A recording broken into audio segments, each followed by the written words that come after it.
আগেই জানা গিয়েছিল দলের নাম, তারও আগে ঘোষণা আসে ২৮ ফেব্রুয়ারি আত্মপ্রকাশ করবে নয়া রাজনৈতিক দল। জুলাই গণ অভ্যুত্থানের শক্তি থেকে আসতে যাওয়া দলটির আত্মপ্রকাশের স্থান হিসেবে বেছে নেওয়া হয় জাতীয় সংসদ ভবনের মানিক মিয়া অ্যাভিনিউকে। আন্দোলন থেকে গণ অভ্যুত্থানের মাধ্যমে মূলধারার রাজনীতিতে আসা ছাত্র তরুণ জনতারা যেন এর মাধ্যমে বলে দিচ্ছিল ভোটের রাজনীতিতে নিজেদের অবস্থান জানান দিয়ে তারা সংসদে যেতে চায়। নয়া এই দলের আত্মপ্রকাশকে কেন্দ্র করে সকাল থেকে মানিক মিয়া অ্যাভিনিউতে আসতে থাকেন ছাত্র জনতা। বিকেল হতেই লোকে লোকারণ্য হয়ে যায় মানিক মিয়া অ্যাভিনিউ। বিকেল 4:15টার পর নয়া এই রাজনৈতিক দলের আত্মপ্রকাশের অনুষ্ঠান শুরু হয়। একে একে আসেন সাবেক উপদেষ্টা ও ছাত্রনেতা নাহিদ ইসলাম, হাসনাত আবদুল্লাহ, সার্জিস আলম, সামান্তা শারমিন ও নাসিরউদ্দিন পাটোয়ারি সহ অন্যান্যরা। শুরু হয় আলোচনা পর্ব। আমরা আপনাদের কাছে কমিটমেন্ট দিতে চাই, এই তরুণ প্রজন্ম আমরা ইনস্টিটিউশনগুলোকে প্রপারলি ফাংশনাল করব। আমরা আপনাদেরকে কমিটমেন্ট দিতে চাই, এই বিভাজনের রাজনীতির ঊর্ধ্বে উঠে আমরা একতার রাজনীতি বাংলাদেশে চালু করব। আমরা স্টেট ডেভেলপ করব।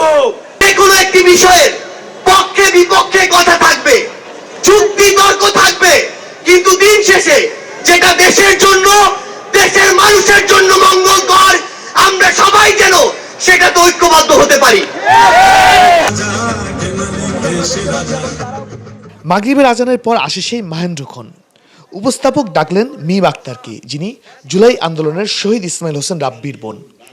ডায়াসে এসে মিম আক্তার বললেন, আপনাদের হয়তো মনে আছে গত 5 আগস্টে 2 বোনের কাঁধে ভাইয়ের লাশের সেই ছবি। তার মধ্যে আমি এক বোন মিম আক্তার। এরপর মিম আক্তারই নতুন দলের নাম হিসাবে জাতীয় নাগরিক পার্টি এবং দলটির আহ্বায়ক হিসাবে নাহিদ ইসলাম ও সদস্য সচিব পদে আক্তার হোসেনের নাম ঘোষণা করেন। গণঅভ্যুত্থানের পর ছাত্র জনতার নেতৃত্বে যে নতুন রাজনৈতিক দলটি বাংলাদেশে আত্মপ্রকাশ করতে যাচ্ছে তার নাম জাতীয় নাগরিক পার্টি। গণ এবং এক দফার ঘোষক আহ্বায়কের নাম হচ্ছে নাহিদ ইসলাম এবং সদস্য সচিব আক্তার হোসেন। সর্বশেষ বক্তা হিসেবে মঞ্চে ওঠেন এক দফার ঘোষক ও নয়া দলের আহ্বায়ক নাহিদ ইসলাম। তিনি নতুন রাজনৈতিক দল জাতীয় নাগরিক পার্টির আত্মপ্রকাশের ঘোষণা দিয়ে বলেন, তারা সামনের কথা বলতে চান। দেশকে আর কখনোই বিভাজিত করা যাবে না।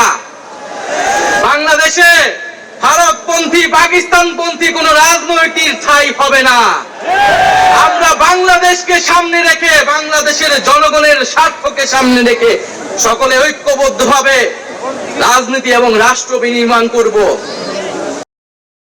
এই অনুষ্ঠানে বিএনপি, জামায়াত সহ বিভিন্ন রাজনৈতিক দলের নেতা, ঢাকায় নিযুক্ত বিভিন্ন দেশের কূটনীতিকরা যোগ দিয়েছিলেন। শাহরিয়ার জামান দ্বীপ, ভিউজ বাংলাদেশ, ঢাকা। আমরা যত সময় উপস্থিত হতে পারি।